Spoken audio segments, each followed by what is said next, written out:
Do-it-yourself electrical repairs and projects can definitely be very rewarding, both in terms of saving money and the sense of accomplishment that you'll feel as you turn on that light switch or click on that breaker to check your results.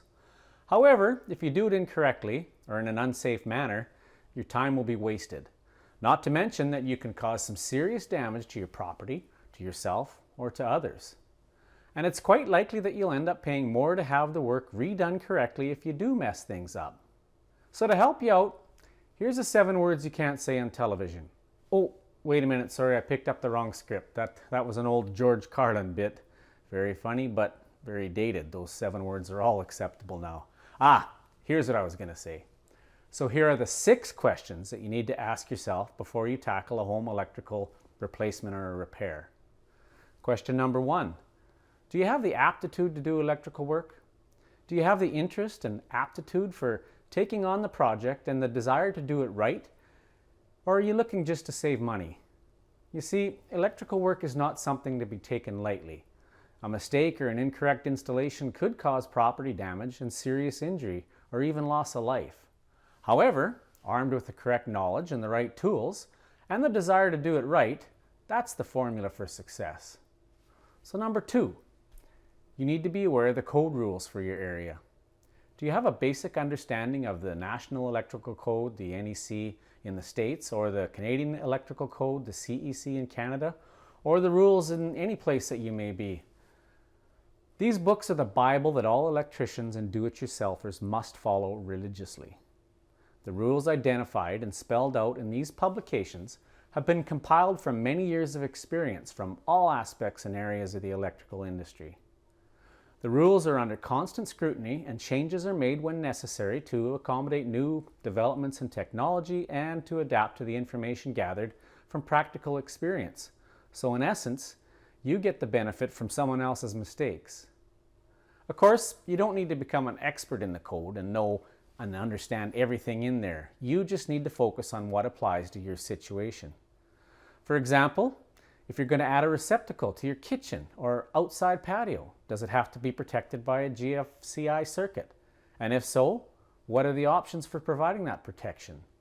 Can you just install a GFI receptacle? Can you use a GFCI breaker to feed your new circuit? Or will one method or the other suffice? See, these are the types of rules you'll have to research and abide by.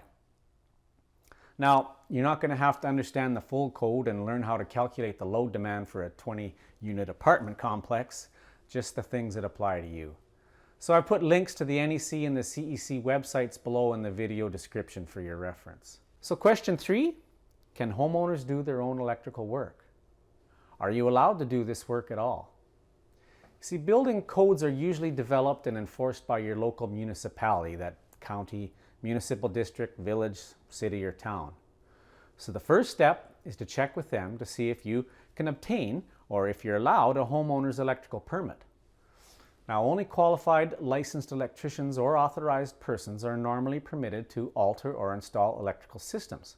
However, many jurisdictions will issue permits to the registered homeowner to install or expand upon their own electrical wiring systems.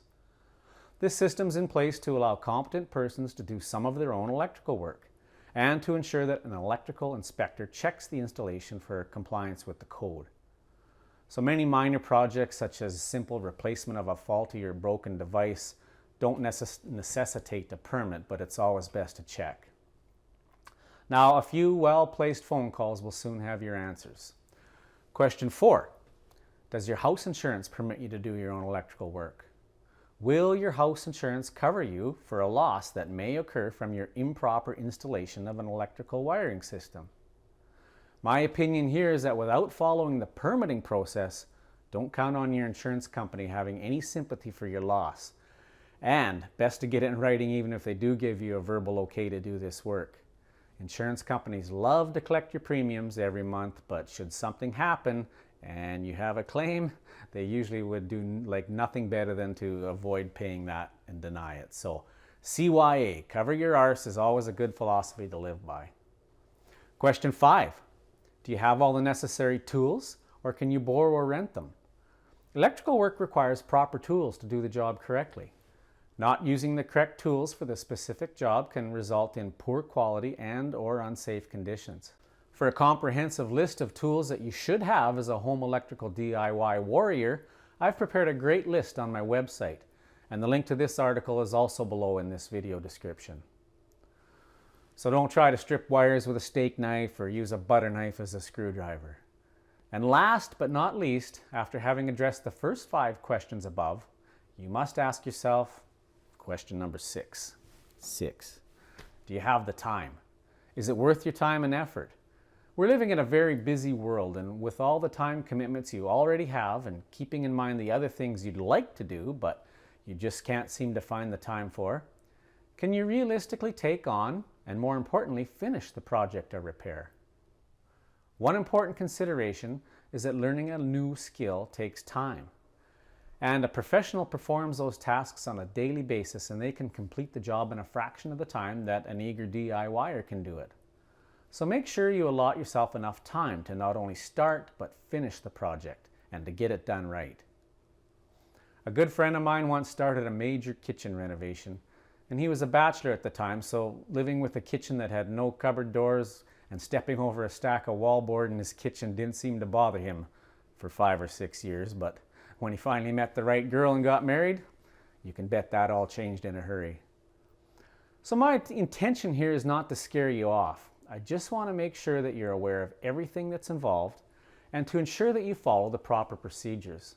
While recognizing the home improvement do-it-yourself trend, the whole goal of my website and my how-to ebooks, DVDs, YouTube videos is to help those who are doing it themselves to do it right.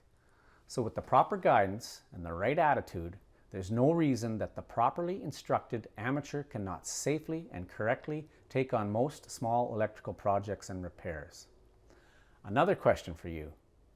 Have you ever undertaken an electrical project in your home and got bogged down and had to call in a professional to finish the project? And if so, what were the issues that prevented you from finishing the project yourself? So feel free to share some of your own home wiring project successes or failures. What tips can you share that helped you complete your project successfully? So are there still questions that you need answered about taking on a DIY wiring project? Feel free to put your question in the comments section below. So thank you very much for watching. Again, I'm Terry Peterman, the Internet Electrician.